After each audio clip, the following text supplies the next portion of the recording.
Olá, internautas! Nós estamos hoje inaugurando um podcast diferente. Um podcast onde a pauta é não ter pauta. E a graça está justamente nisso. É desenvolver ideias a partir das ideias, a partir do momento, porque o momento, afinal de contas, é o que faz a vida.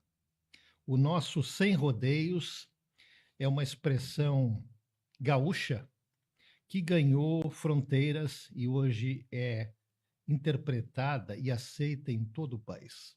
Sem rodeios significa sem papas na língua também. Eu sou Marco Aurélio Ricciardi Weber, jornalista, advogado, servidor público, poeta nas horas vagas e metido a comunicador.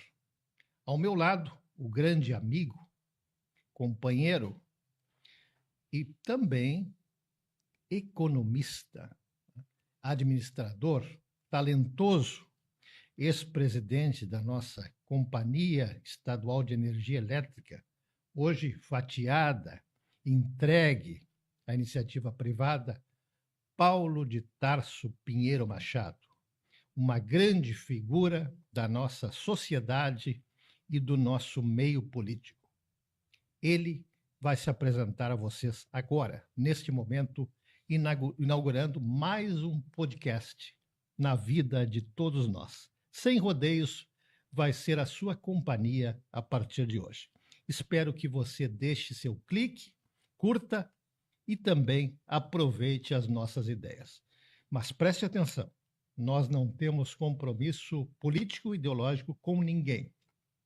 Nós elogiamos a quem merece e sentamos o pau também em quem merece. Paulinho.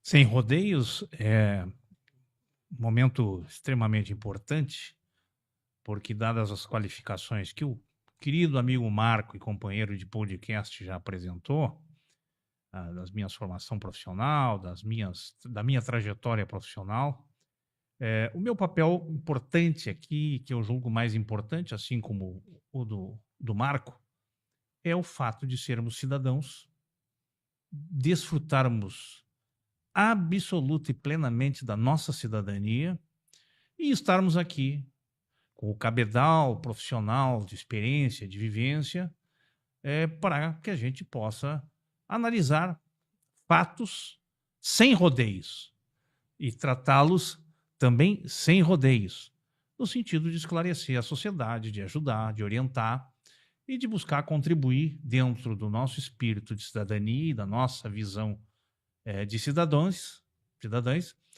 o fato de que nós possamos trazer essa contribuição através desse podcast que o Brasil tanto precisa. Precisa de menos polaridade, precisa de mais democracia, precisa de mais transparência, precisa de mais prestação de contas, precisa de mais responsabilidade, precisa de mais equidade, portanto, precisa dos pilares da governança para que a sociedade possa melhorar e a política cumprir seu objetivo. Qual é o grande objetivo da política? Como dizia Aristóteles, a arte do bem comum. É para isso que estamos aqui. Momento cultural do Paulinho. E os nossos amigos, né? Porque por enquanto os internautas estão conhecendo. Já mandam um assunto aqui, porque a ideia aqui é não ter pauta, né? A pauta é não ter pauta. Esse problema aqui da entrada de Porto Alegre, que aliás hoje eu já fui vítima, né? O Paulo Antônio lá aqui de Alvorada também conta, né? O Flávio aí de Sapucaia perguntando sobre a dificuldade, né? A dificuldade tremenda dessa entrada de Porto Alegre aqui, bem na boca da botija, que atrasa uma barbaridade, como se diz lá na minha região, né? Eu sou um homem da fronteira, né? Uma barbaridade, Paulão, esse problema. A prefeitura não tinha outra saída para resolver aí? Pois é, interessante, né? É engraçado que aqui eu sempre digo que a prefeitura parece que tem um problema sério. Se é que existe esse termo, não resolvível. Né? Passa-se o tempo, mudam-se as gestões e parece que não se resolve. problema chamado engenharia de tráfego em Porto Alegre. Vejam bem, nós precisamos de uma enchente para resolver um problema de logística, de tráfego, né?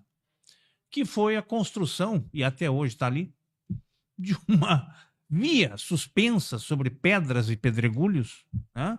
Que a prefeitura não retirou depois da enchente. E aquilo virou uma baderna, porque era uma alternativa de trânsito, inclusive a gente virava à direita e já entrava direto. Ali tinha um problema chamado X, né? É, As vias, o fluxo se cruzava para pegar quem ia para o túnel e Isso. quem ia para baixo do túnel. exato. E parece que Entrava na Farrapos, né? a enchente trouxe uma solução de tráfego. Mas vejam, que coisa incrível. Precisou Agora tu tem ter que uma fazer um enchente. balão lá. Isso. né? Precisou ter uma enchente para achar uma solução para o tráfego.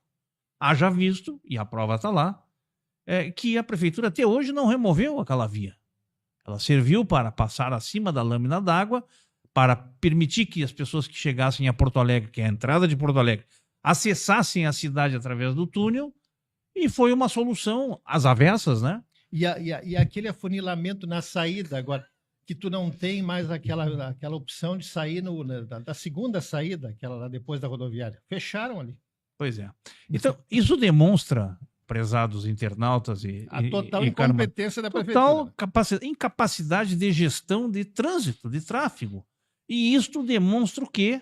Que nós temos um problema sério na cidade de engenharia de tráfego. Aliás, problema recorrente, porque não é só esse aspecto é casual. Esse aspecto foi feito pelo destino ou pelas mudanças climáticas.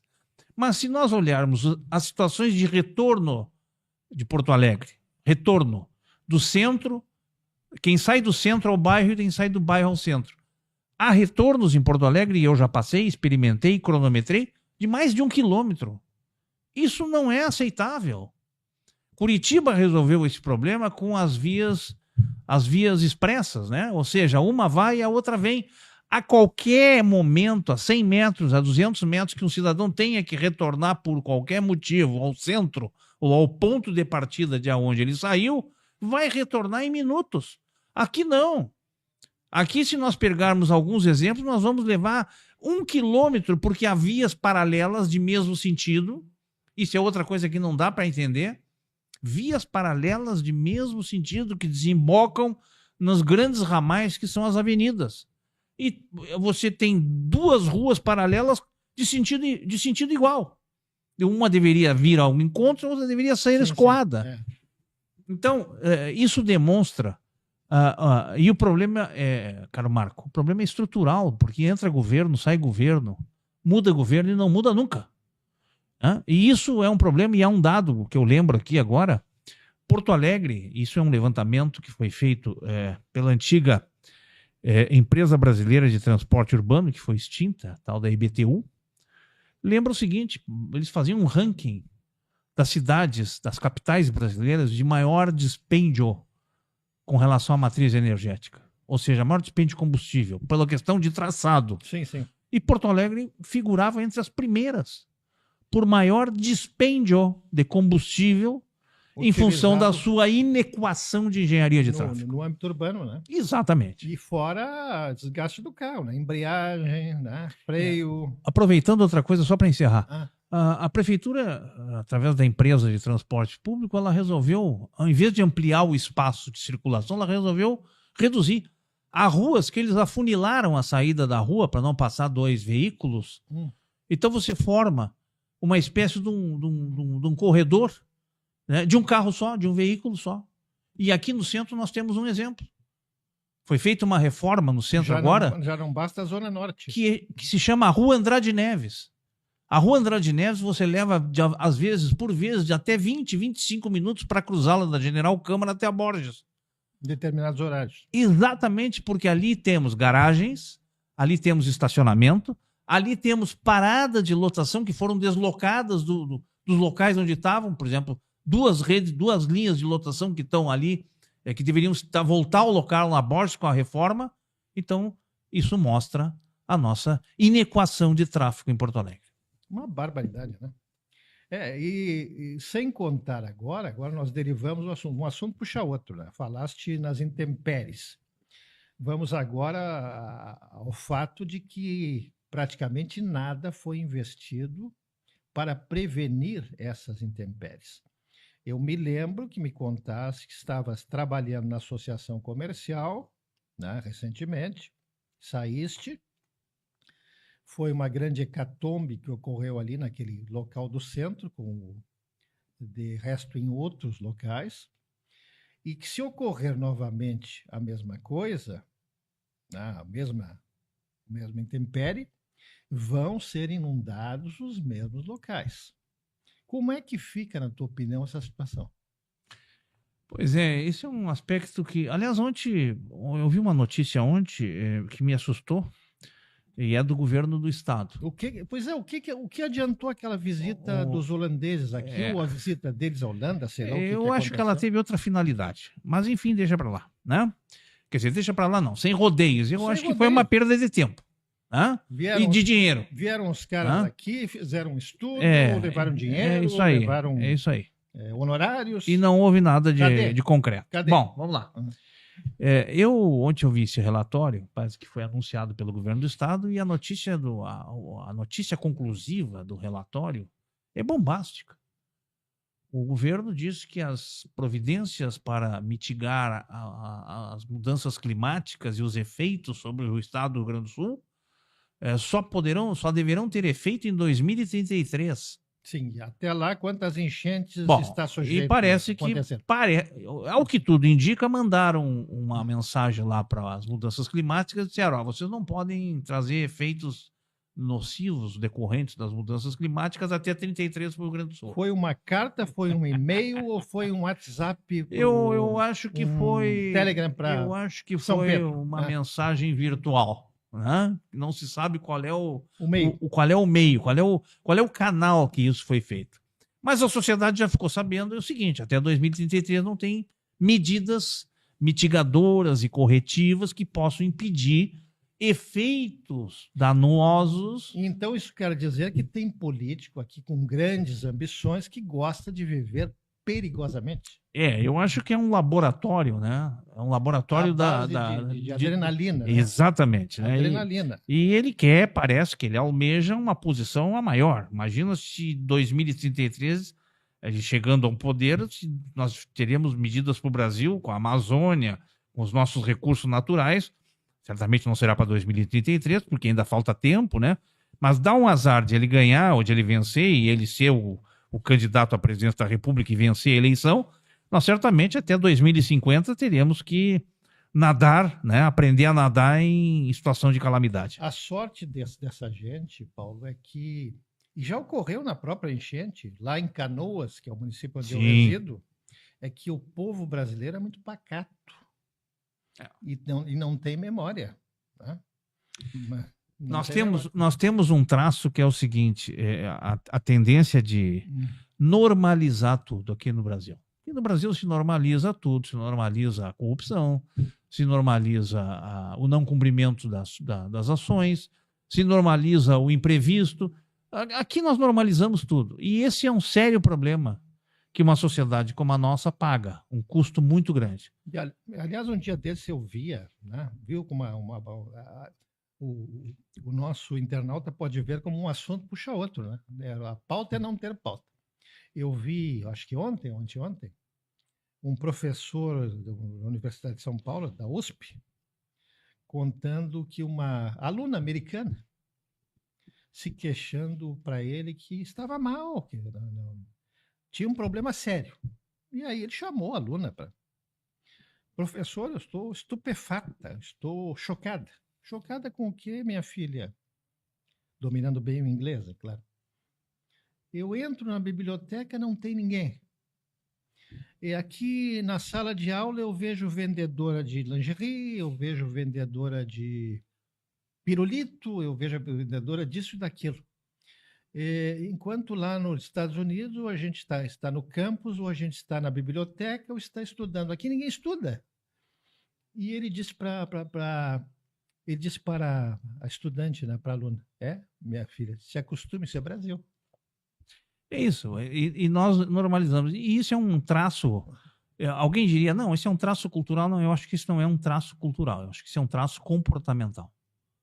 E é quando tu falas que nós temos memória curta, é porque a normalização não guarda.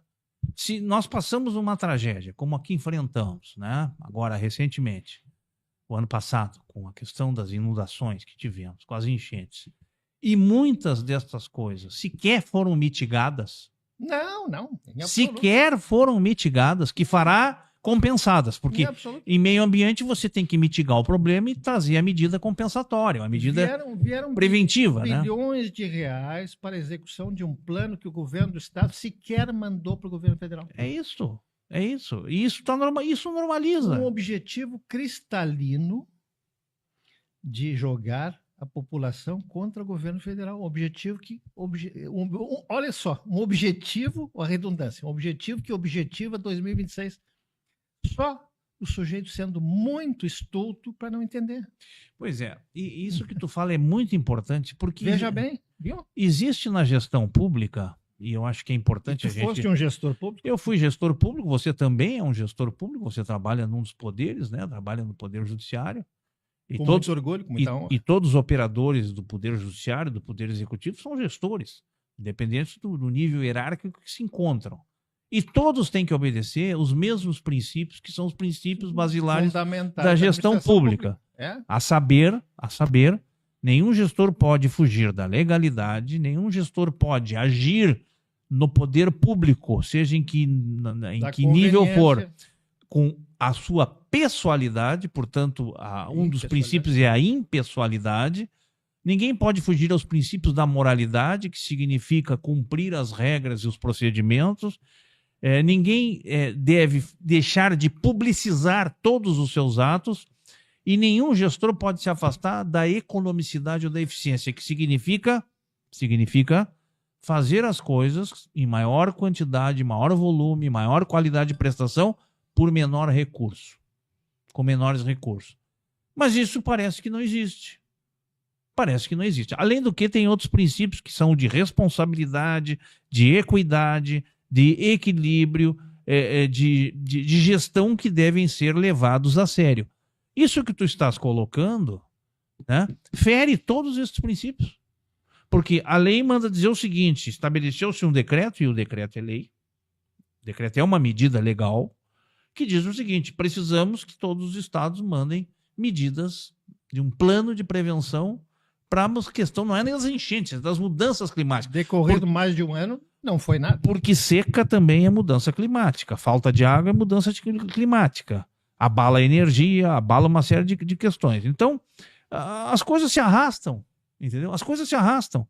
E aí, sem rodeios, a gente tem que denunciar essas coisas. E o objetivo é esse, Paulo. E tem um objetivo secundário, que é um objetivo eleitoral. É de desgastar o governo federal perante a população atingida e, de resto, a população em geral. Por quê? Porque nós temos, lamentavelmente, um ambiente de polarização, tá? Que a polarização é uma espécie de um carcinoma sobre a democracia, porque ela elimina o seguinte: ela elimina os esforços conjuntos de competências. O governo federal não é concorrente dos governos estaduais, o governo estadual não é concorrente do governo municipal. Eles têm que formar um conjunto harmônico, e a Constituição diz que deve haver, os poderes são independentes, mas são harmônicos entre si, e as instâncias de poder, União, Estado e municípios, têm que trabalhar conjuntamente para prover o quê? O bem público. Então, o bem público não pode ficar refém de artimanhas e escaramuças político-eleitoreiras. Não pode. O objetivo é que haja resultado comum e trabalho e esforço conjunto. Eu te pergunto aqui, qual é, desde que o atual governo assumiu, qual tem sido o comportamento das bancadas opositoras no Congresso Nacional, a não ser promover a baderna, promover o boicote e a mentira. Não tem outro. E isso esvai a ação política. A ação política... Não existe ação política. Ação política, ela tem que ter... baderna. A ação política tem um objetivo finalístico: promover o bem comum. Porque o governante, seja em qualquer nível de governo, na União, no Estado, no município, ele não é apenas governante dos que votaram nele, ele é governante de todos a sociedade. Mas o que existe são nichos, nichos políticos, deputados X, Y e Z, que representam nichos políticos, né? Interesses lobistas, né? Interesses de produtores rurais, interesses aqui... Setor financeiro, interesse, agora puxando para o âmbito doméstico, interesses aqui da Serra, interesses da fronteira, que vão lá visitar, verberam o pessoal, né? Trazem uma emendinha, e aí o pessoal revoltado porque odeia o partido do poder, eles vão lá promover um circo no Congresso Nacional, como tem muitos deputados aqui, não muitos, mas tem 3 ou 4 que vão promover lá discursos hitleristas, né, vociferando, como se isso fosse comover a população em geral e comover os medianamente esclarecidos. E como a nossa pauta não tem pauta e um Não assunto puxa o outro, tu falas em emendas. Falo em emendas. E aqui entra uma contribuição, acho que... Entra o Centrão. Entra um aspecto importante. Exatamente. Entra o Centrão. Veja bem, o governo federal está com um furo no orçamento. E o povo acha normal o Centrão. Exato. É a normalização, né? Normalização. A normalização. Veja bem, o governo federal está com uma dificuldade de fechar, e nós não estamos aqui defendendo governo nenhum. A questão é prática, é objetiva. Claro. O que é o orçamento? O orçamento é uma autorização de gasto que os poderes todos são obrigados por lei a fazer, a chamada lei orçamentária anual, né, para que se tenha limites de gastos autorizados perante o legislativo e que se possa, então, executar as políticas públicas de interesse social. O governo federal está com um déficit de uma falta de recursos do orçamento para fechar de 41 bilhões de reais. Tá? E aí a gente olha o valor das emendas que foram distribuídas, porque as emendas é, na verdade, uma apropriação, no meu ponto de vista, indevida do orçamento público, que você distribui para os deputados para poderem fazer campanha política e distribuir e arrecadar votos. Completamente desconectada das coisas. Então, o que acontece? O Supremo tomou uma decisão colocando que as emendas devem ser vinculadas às funções e programas do orçamento público, para que não haja esse desvio. Pois eu vou olhando ontem os recursos despendidos das emendas populares em 2 anos, 123 bilhões o Congresso levou do orçamento público. E alguém vai dizer, não, mas é lei. Sim, é lei, mas está faltando dinheiro no orçamento da saúde, no orçamento da educação, no orçamento do emprego, da renda, do transporte. Está faltando orçamento para fazer fechamento das políticas públicas voltadas ao interesse comum. E tem dinheiro do orçamento distribuído triplo, porque o déficit é 41, ou o furo é 41, e 123 foram distribuídos em 2 anos, o que dá uma média de 61,5 por ano. Ou seja, falta 41, e aí hoje estão reclamando que houve, e um assunto puxa o outro, a pauta é livre por isso, a questão do IOF, que o governo foi obrigado a revisar, porque estava beneficiando, né, na sua rede, no seu escalonamento, o setor financeiro, e agora estão reclamando, entendeu? Estão reclamando.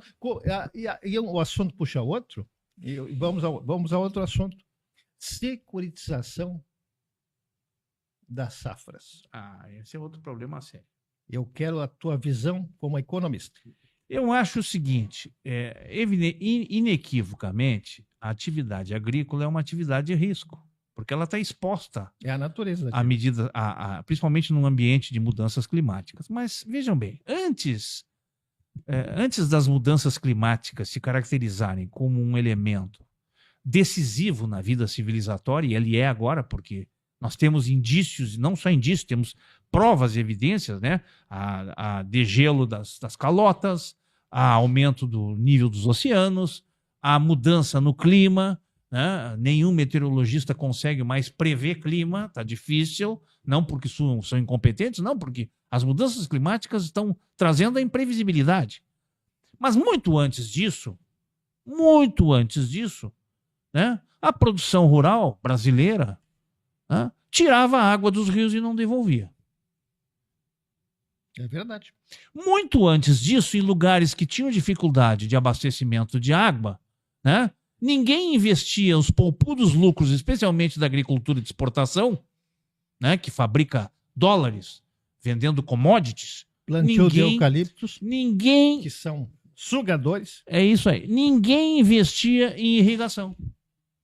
Ah, claro que teve investimento em irrigação. Mas irrigação é uma medida compensatória, é uma medida preventiva, até de regulagem da água. Pior do que isso, ninguém cuidava, né, da estrutura, vamos dizer assim, da terra, do plantio. As águas carreavam, a chuva carreava as águas para dentro dos rios, a terra.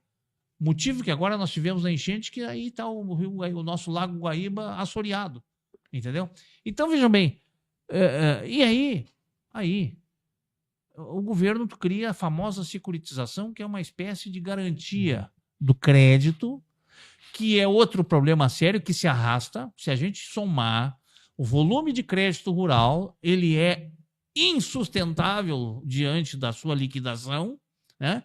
E a securitização é uma forma, então, para minimizar os impactos disso. E aí se ainda... briga e se rebelam lá para pagar um salário mínimo para um aposentado. É isso que eu quero chegar. Sem rodeios. Sem né? rodeios, sem rodeios.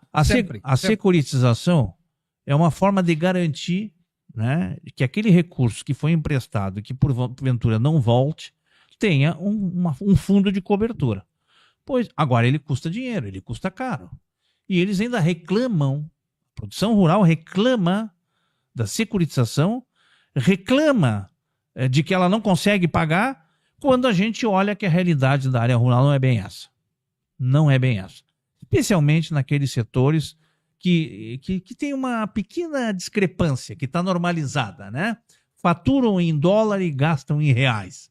Portanto, tem uma taxa de lucro maravilhosa para poder fazer investimentos e melhorar a sua condição. E aí pergunto, automação da lavoura, tá? Gastos astronômicos com equipamentos, né, automáticos. Redução do emprego? Exato, eu ia chegar lá. Quantos empregos gera essa gente? Pois é. Quantos empregos gera essa gente? É isso aí. Caminhonetões, né, pagos com o dinheiro da safra, né, até com empréstimo para saco. É como eu tenho um amigo lá em São Gabriel, tá, que trabalhava na Caixa, que brinca hoje. Chegou o dinheiro, trabalhava na Caixa Federal, né, não era no Banco do Brasil. Mas, claro, muito próximos. Ele brinca até hoje. Chegou o dinheiro da safra. Vamos ver as caminhonetes novas. A alegria das concessionárias. A alegria das concessionárias. Então, a coisa não é bem assim, como disse o Paulo. Você que mora em Porto Alegre, Grande Porto Alegre, não se iluda. Eles vão lá fechar trânsito, fechar estrada, mas ninguém está passando mal.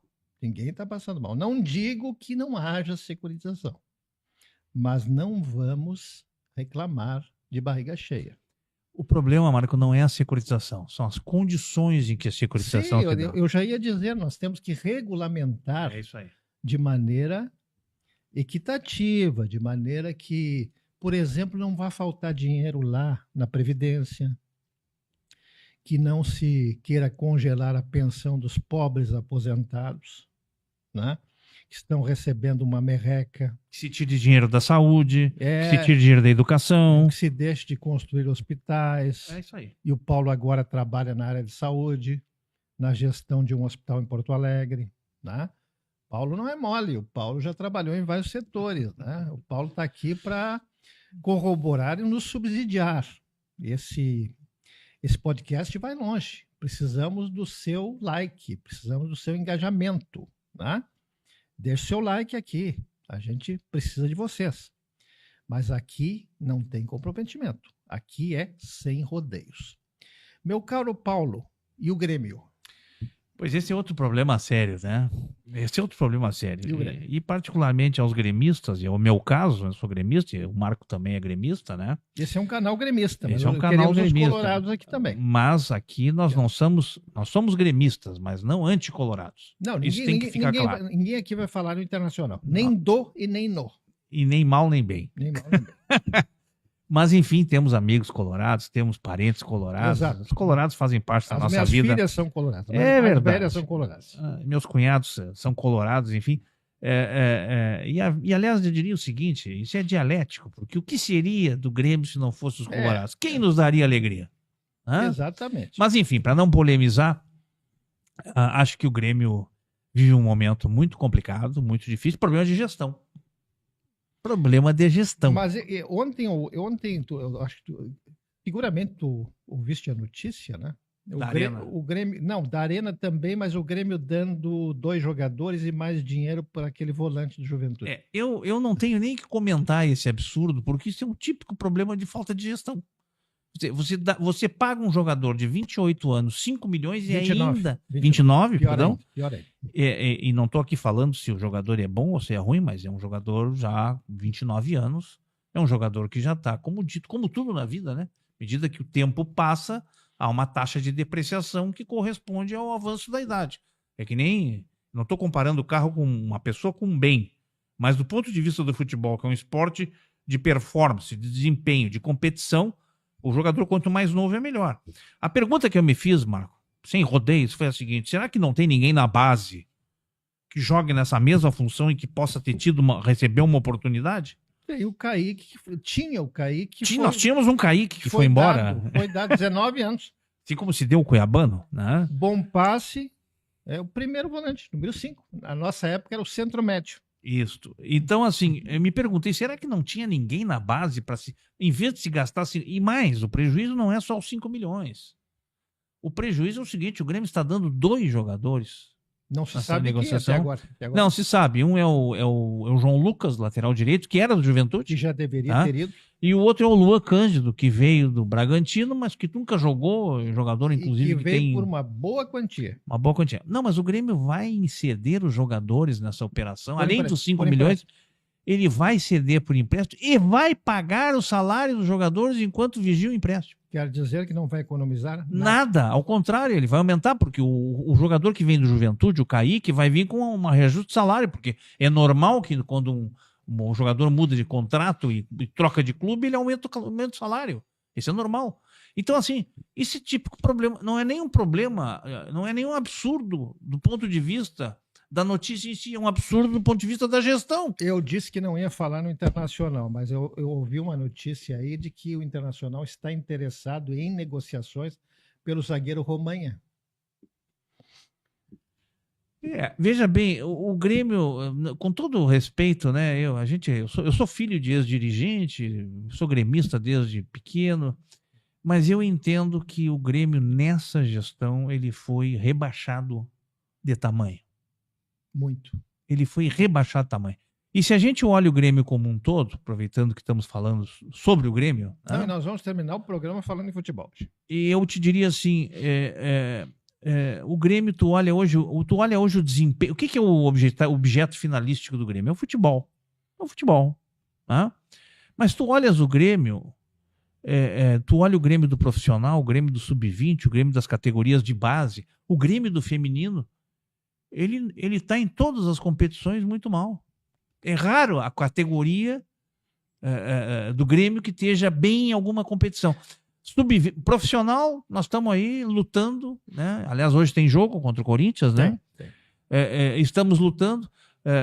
E o problema de gestão não para por aí, porque temos aí um jogador que se negou a vir jogar. Estava no Uruguai, foi convocado pela seleção, o tal do Kiki Oliveira. É mal explicado. Se negou e a diretoria não dialoga com o torcedor. Porque quem sustenta o Grêmio é o torcedor. É o torcedor que vai lá apoiar. Né? Hoje a previsão de ingressos, até ontem pelo menos que eu vi, eram 10 mil ingressos. Isso é pífio para um jogo contra o Corinthians e com a característica decisória do jogo. Então o Grêmio é efetivamente, nesta gestão, um problema seríssimo de gestão. Em todos os aspectos. Mas esse problema do Kiki Oliveira é problema de vestiário também, né? Porque o Filipão está lá também como coordenador de futebol para ver essas questões. Esse rapaz, quando retornar, ele vai ter que ouvir. Eu vou mais longe. Eu acho que é um problema gravíssimo do ponto de vista disciplinar.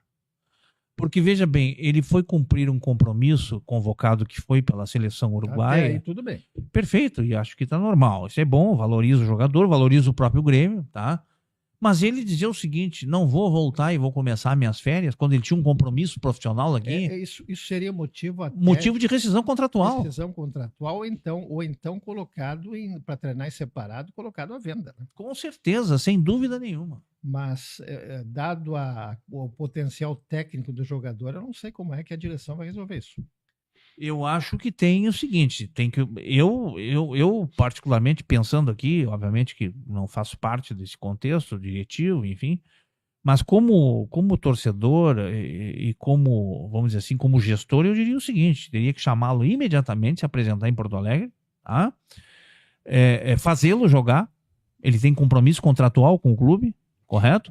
Agora vem o Mundial de Clubes. E penalizá-lo. Multa. Entendeu? Multa contratual, entendeu? Multa. E uma advertência. Na próxima ele tá fora. Até porque se isso fica assim, mal explicado, isso contamina o vestiário. Contamina. Certamente daqui a amanhã outros jogadores, não, mas isso aconteceu com o fulano, com o Beltrano. Um vestiário que já estava contaminado. Com certeza. E outra, desqualifica o trabalho, denigre o trabalho, abala o trabalho, né, de recuperação que o Filipão está tentando fazer, com a sua experiência, que o Mano está tentando trazer para o clube. E isso desmancha tudo. Porque hoje quem é que vai... Por exemplo, esse rapaz estava previsto jogar no esquema tático que o Mano treinou, né? E com quem que ele vai poder contar, considerando que nós temos uma série de jogadores lesionados, entende?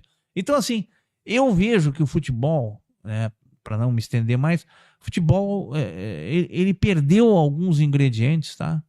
A glamorização financeira do futebol fez o futebol perder elementos de gestão, não é genérico, que são, obviamente, colocados à margem, deixa assim, ninguém quer se envolver. Porque a gente acontece. Em outros clubes, eu vejo o Flamengo, né? O Flamengo é um time que tem uma gestão maravilhosa, econômico-financeira, um clube de glamour popular, apelo popular, maior torcida no Brasil. Passou por um período de transição. Mas lá ninguém foge à risca dos compromissos profissionais. É isso aí. Mas, Paulo, eu sempre digo que 1974 foi um ano emblemático para o futebol. Tu falaste agora há pouco sobre um tema importante, que foi o problema econômico do futebol. A glamorização financeira. 1974 marcou duas efemérides no futebol. Dois acontecimentos fundamentais. A Copa do Mundo de 74, com a Holanda, no aspecto técnico, aquela correria desenfreada que Rinus Michels, o técnico holandês, Rinus Michels impôs ao futebol, tá? A laranja mecânica. A laranja mecânica, aquela correria, O jogador não tinha posição. O jogador não tinha posição, e era marcação, era preparo físico exacerbado. Ponto 1. Ponto 2. A ascensão do empresário Jean-Marie Agustin Avelange na FIFA. O João Avelange impôs o início dessa glamorização financeira. Até então, o futebol vivia seu momento comedido, né? Técnico e financeiro. Naquela época, por exemplo, e o Paulo vai me dar razão, o Grêmio, por exemplo, que é o nosso time do coração, estava na mão de mecenas, né? Fernando Kreff, Flávio Albino, tiravam dinheiro do bolso por amor ao clube. Né? O Internacional tinha Heraldo Hermann, tinha Frederico Arnaldo Balvet, que José Asmus depois. Balvet tem uma história interessante, né? Do Balvet foi buscar Marinho Chagas lá na Espanha, em 76, e vendeu a Rádio Caxias para pagar as despesas, né? Amor ao Esporte Clube Internacional. Como assim os próceres do Grêmio o fizeram? Agora não, agora é impossível fazer isso. Mas Avelange é o grande culpado por tornar o futebol um negócio. Assim como Rinus Michels estragou o futebol. O jogador passou a ser atleta e isso foi normalizado. Estragou o futebol, não é mais o mesmo. O futebol hoje é composto por atletas, não por jogadores de futebol. Se trabalha hoje 70% com preparação física e 30% com bola. Por isso que você vê hoje aqueles pernas de pau dentro do campo. Claro que para o guri, que não viu o que a gente viu, isso é normal. Existiu aquela normalização que nós falamos no início do programa. Não é isso, Paulo? É isso. E mais, tudo isso trouxe uma espécie de subversão, esse é o termo, não é subversão política, mas é subversão do processo de gestão. Porque o processo de gestão, ele tem alguns condicionantes e alguns elementos que são absolutamente, não podem ser tirados, não podem ser dispensados. A glamorização financeira, o poder econômico dos jogadores, não pode mexer num conceito chamado conceito hierárquico. O jogador, o profissional, tem um contrato... O jogador acha que é maior que o clube. É, isso aí. Isso é uma inversão. Se a gente olhar as aberrações... Agora, é engraçado, né? Na Europa, você tem um processo de glamorização financeira, mas os clubes não abrem mão da questão hierárquica. Sim. Mas é uma cultura diferente, né? Pois é. Aqui ele é embalado em mas, de forma geral, o mundo todo, e tirando algumas raras exceções, ele entrou numa subversão conceitual da hierarquia, que é o seguinte: o jogador bastando ter... Começa que, de um tempo para cá, um treinador que se destaque pela sua condição técnica, mas que seja um cara no ranking das remunerações de baixa remuneração, ele não é respeitado por um jogador milionário que está dentro do vestiário. Claro. Eu cansei de ouvir isso. A primeira coisa, eu convivi dentro do futebol, não como dirigente, mas como jogador. É o seguinte: o jogador de peitar treinador dizendo o seguinte: olha aqui, o dia que tu ganhar o meu salário, tu vem falar alguma coisa. Quer dizer, isso matou o princípio hierárquico. E não tem nada a ver, não há correlação entre princípio hierárquico e remuneração. Na verdade, existe um indivíduo que tem um contrato, que deve obrigações, tem direitos, deveres e obrigações. É um funcionário. Entendeu? É um funcionário do clube. E a condição financeira dele, pelo fato de ele ser milionário, ter um helicóptero, ter um avião, ter o que quiser, ter 30 carros dentro da garagem dele, não lhe dá direito a sobrepujar a autoridade hierárquica dentro do clube. Afinal, quem lhe paga é o clube. Tá? E agora nós temos um ingrediente mais complexo ainda, do meu ponto de vista. E não é contra a atividade, mas é a complexidade que isso gerou e que está gerando, que são as empresas de apostas, tá? As bets, que agora elas entraram dentro do esquema, obviamente de forma legalizada, e houve regulação estatal sobre isso, mas isso tende a formar a que essa glamorização ela se amplie e, obviamente, se perca isso. Além do que, nós temos aí os instrumentos das SAFs, que são meramente instrumentos de busca de retorno financeiro, que não estão muito preocupados se o clube tem história, tem tradição, eles querem o resultado e acabou. E se não tiver resultado, eles vão embora. E se o clube tiver que ficar na miséria, fica. Então, isso para mim é um problema muito sério, né?